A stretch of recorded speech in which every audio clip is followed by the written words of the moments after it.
Welcome to TT-Buddhism, a channel dedicated to sharing timeless wisdom from the teachings of the Buddha, to help you live more mindfully, peacefully, and with greater clarity in this ever-changing world. I was once a seeker, searching across traditions and philosophies, studying the Bible, exploring the Quran, diving into the great religions of the world, hoping to find answers to life's deepest questions. And yet, something always felt incomplete, as if a part of my heart remained in shadow. Then one day, I came across the teachings of the Buddha, and something within me awakened. It wasn't blind belief.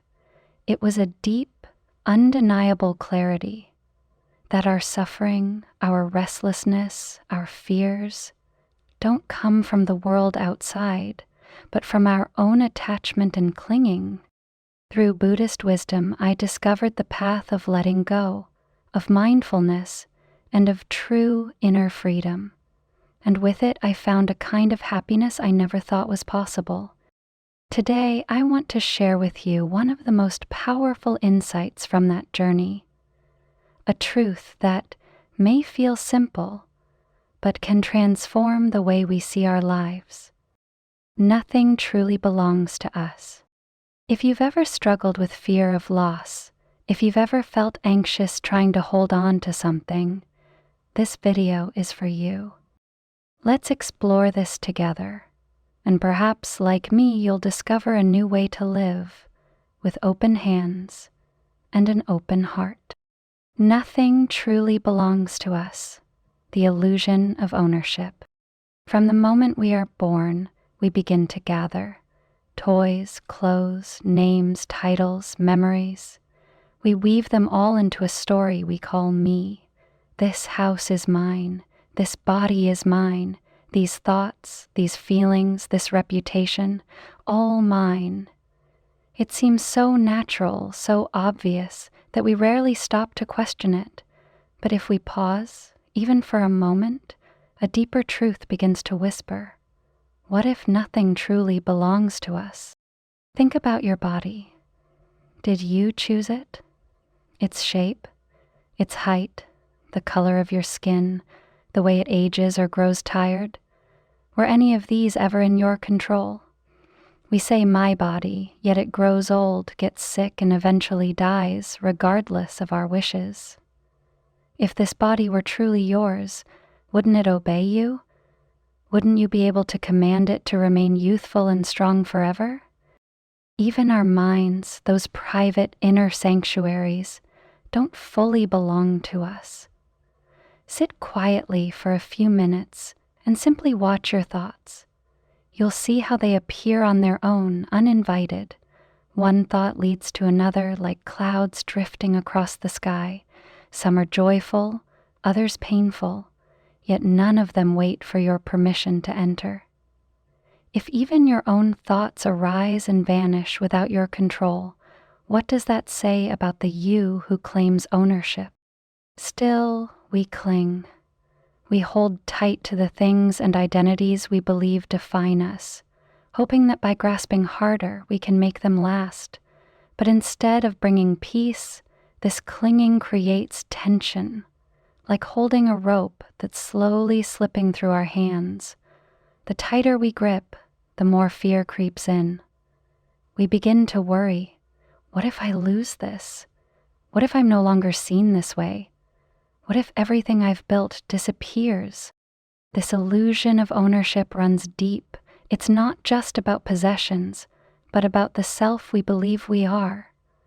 We identify with our achievements, our memories, our roles in society, but all of these are fleeting, ever-shifting sand beneath our feet. The Buddha taught that this very attachment is the root of our suffering.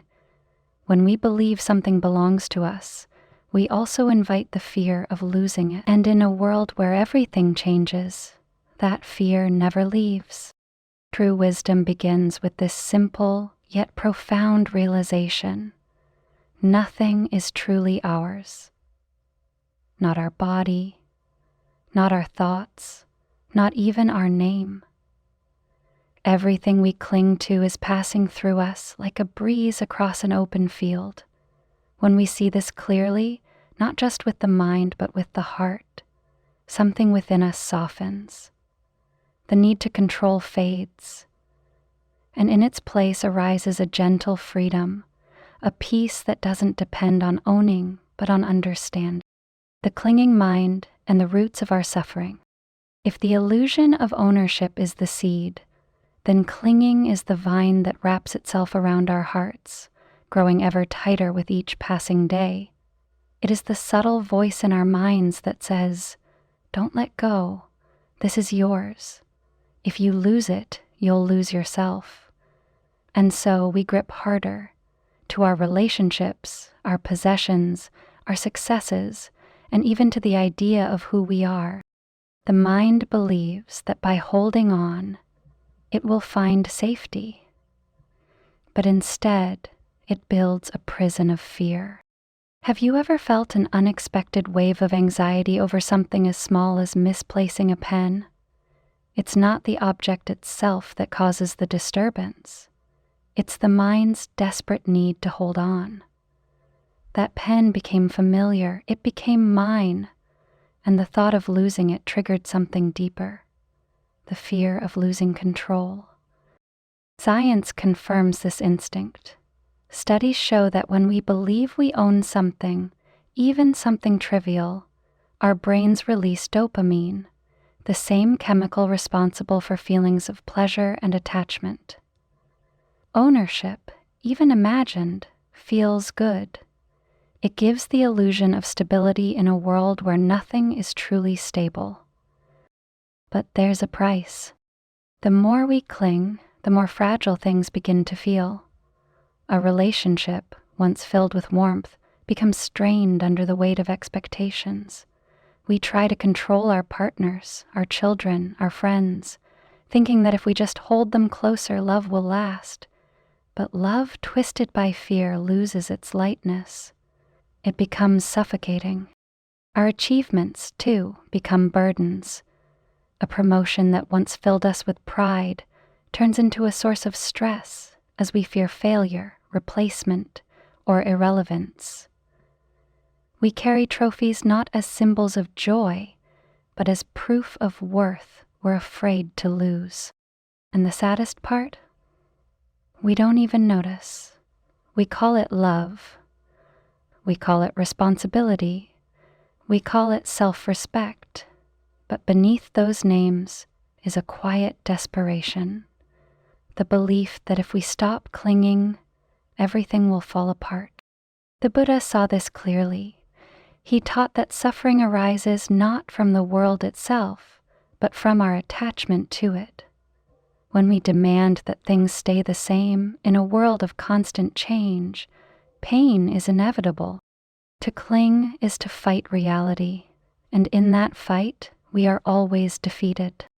But there is another way, a path of softening, of loosening the grip. Not to reject life, but to embrace it without fear. We can still love deeply, care sincerely, strive earnestly, but with open hands, not clenched fists. Only when we release the need to possess do we begin to truly experience. And only when we stop holding so tightly do we realize peace was never in the things we held. It was in the space between them. Impermanence, the gentle truth we resist. Everything changes. This is not a poetic idea or a philosophical theory. It is the most basic, unavoidable fact of life.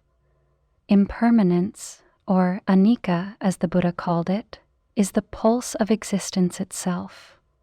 And yet, for most of us, it is the very truth we struggle most to accept. We fall in love and hope it lasts forever. We succeed and try to freeze time in that one moment of glory. We look at our children and wish they could remain innocent and small. But everything we touch, every relationship, Every possession, every part of our identity is part of a world in motion. Trying to hold on to it all is like trying to catch the wind in our hands. The Buddha didn't teach impermanence to cause despair. He offered it as a key, a gentle truth that could unlock our suffering. For when we see clearly that all things are temporary, we begin to let go of the idea that anything ever truly belonged to us in the first place. Imagine someone renting a house. They paint the walls, hang pictures, plant flowers in the garden. Over time, they grow attached, but deep down they know the house is not theirs to keep. One day they must move on. No matter how much love or effort they've invested, the walls were never truly theirs. This is how life works. We are visitors in every moment, caretakers, not owners. Our wealth, our reputation, even our relationships, we tend to them, enjoy them, learn from them, but we do not own them, and we cannot keep them forever. Some may find this truth heavy, but the Buddha saw it as liberation. For if we do not own, then we do not have to fear losing. If we accept change as natural, then we no longer suffer when life changes, because it always will. To accept impermanence is not to withdraw from life. It is to live it more fully. When you know a flower will soon wither, you appreciate its fragrance more deeply. When you know a conversation may be the last, you listen with your whole heart. And when you know even this body will one day return to the earth, you treat each breath as precious. We suffer not because things end, but because we believe they shouldn't. True peace begins when we stop resisting change and start flowing with it. The Buddha taught that by seeing with wisdom that all conditioned things are impermanent, we turn away from suffering. We loosen our grip. We soften.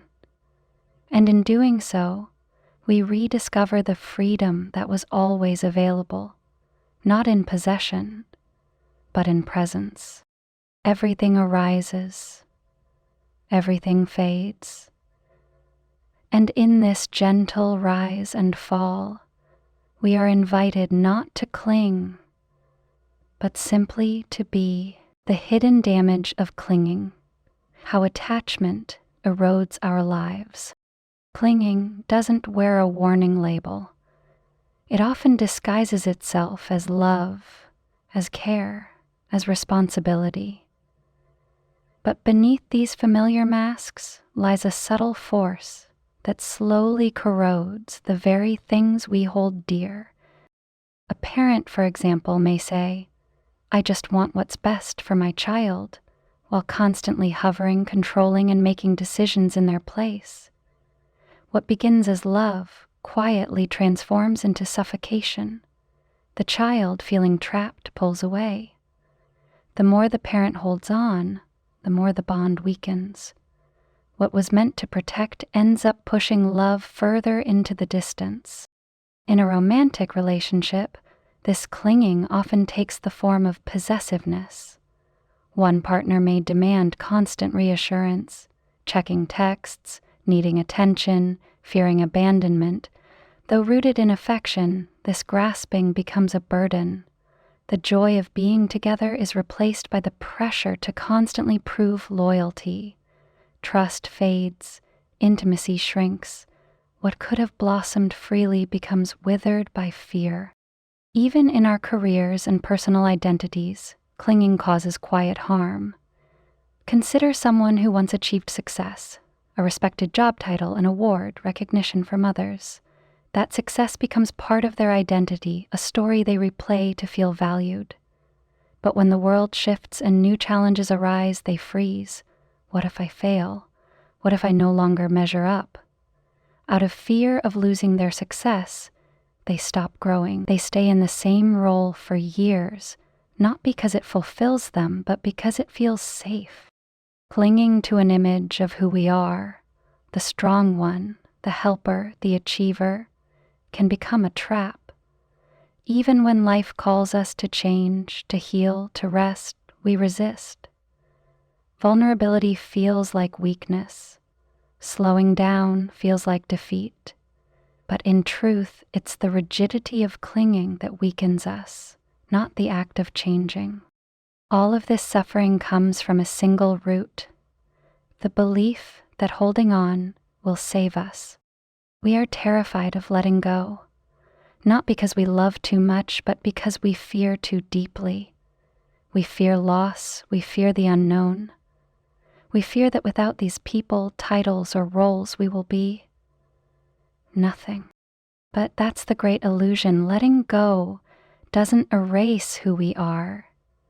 It reveals who we are beneath all the layers. It opens space for real connection, for growth, for peace. As long as we build our happiness on things that change, anxiety will be our companion. We will live constantly on edge, scanning for threats, afraid to lose what was never truly ours to begin with. But the moment we begin to loosen the grip, even slightly, a new kind of freedom emerges. Not one based on avoidance, but on acceptance. We learn to love without clinging, to care without controlling, to be strong without pretending to be invincible. And in that space of openness, we rediscover something the world cannot give or take away: inner peace. Letting go, the doorway to true freedom. We often misunderstand letting go. To many it feels like loss, as if we're being asked to abandon the people we love, the dreams we cherish, or the parts of ourselves we've worked so hard to build. But in the light of Buddhist wisdom, letting go is not rejection. It is release. It is not about giving up life, but about no longer being imprisoned by it. Imagine holding a heavy bag for hours.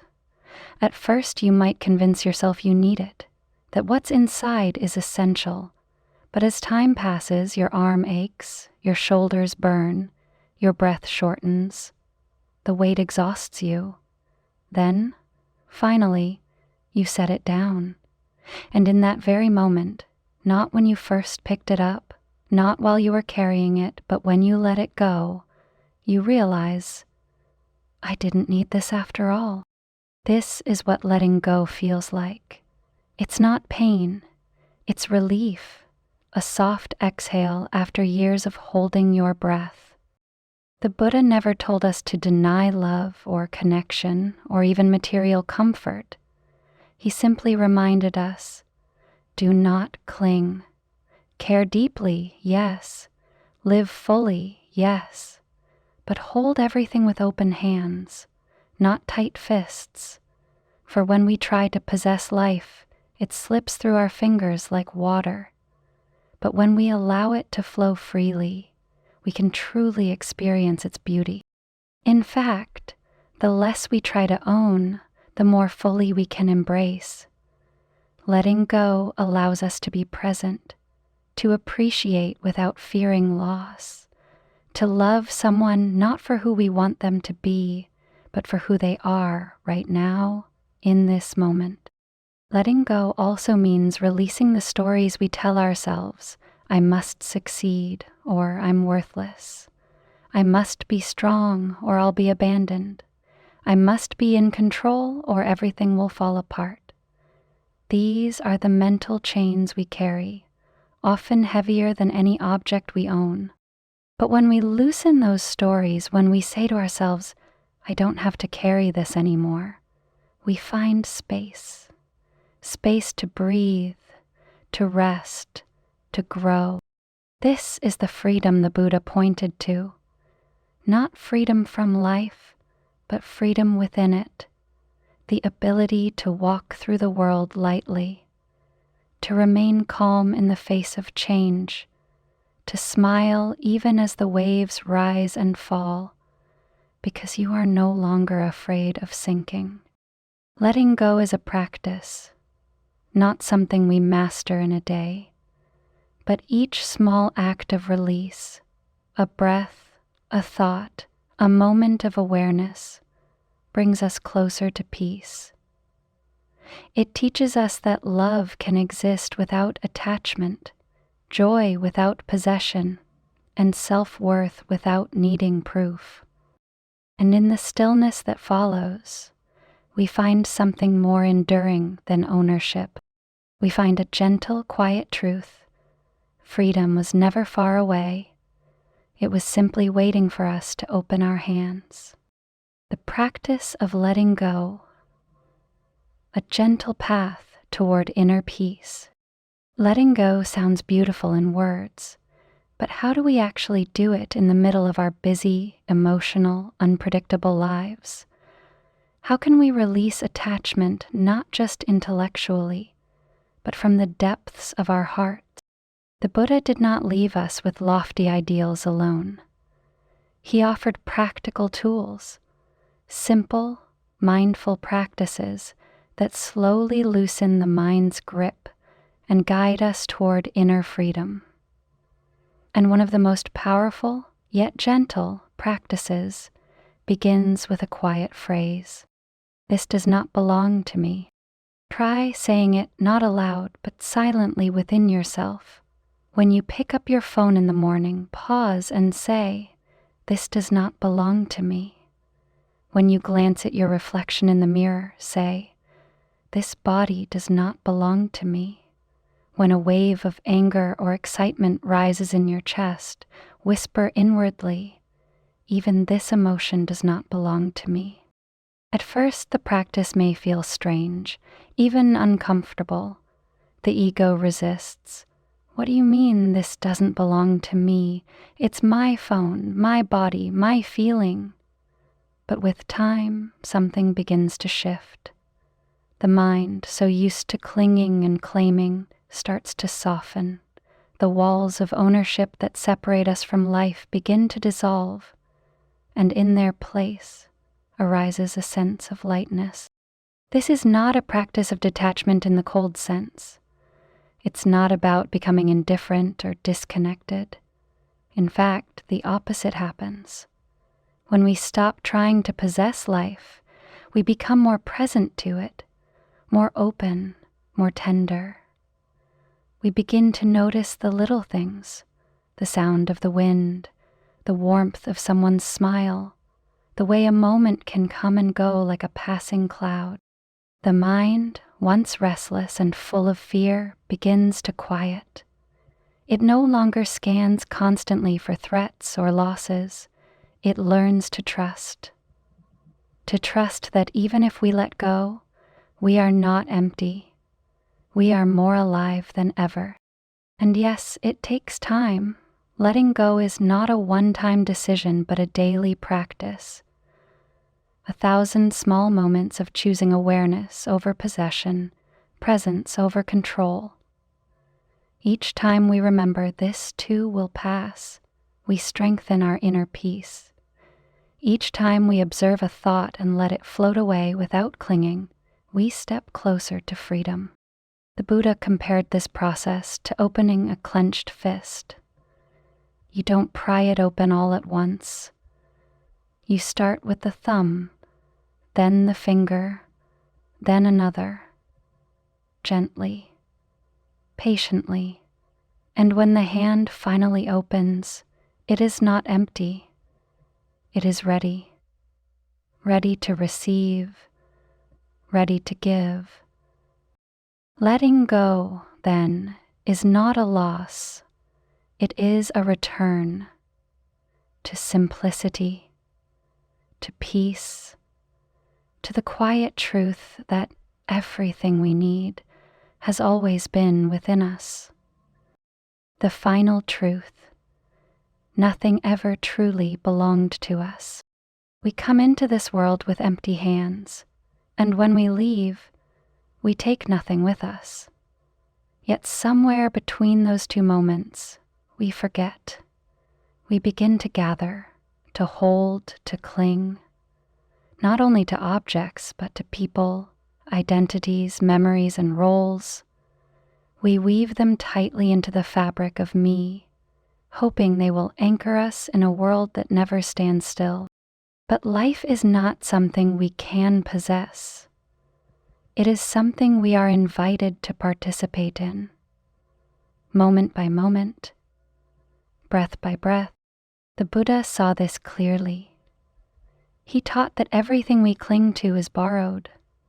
Our wealth is borrowed from the turning of fortune. Our bodies are borrowed from the elements. Even the people we love are with us for only a time, just as we are with them. Some may hear this and feel sadness. If nothing belongs to me, then what do I have? But the Buddha's message was not one of despair. It was a call to freedom. For if we accept that nothing is ours to hold forever, we are no longer burdened by the impossible task of holding on. We begin to live differently.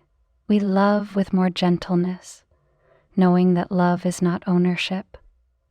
We engage with life more fully, knowing each moment is a gift, not a guarantee.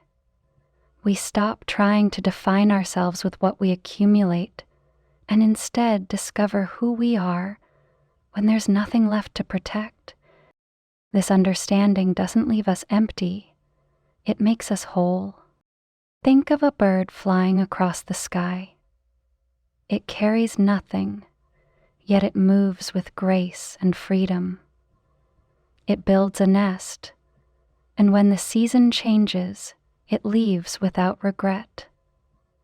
That is not indifference, that is wisdom, a deep trust in the flow of life. We too can learn to live this way, not by abandoning all we care about, but by holding it all lightly, with reverence, not attachment, with presence, not possession. The Buddha encouraged the practice of generosity, not just as an act of kindness, but as a training for the heart. Each time we give, we loosen the knot of clinging. Each time we let go, we remind ourselves, this was never mine to keep.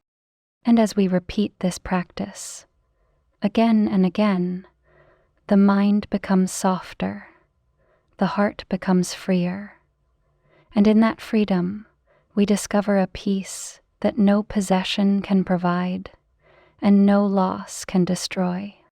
So when you feel afraid to let go, remember this: you never truly owned it, and in that truth is the greatest gift of all.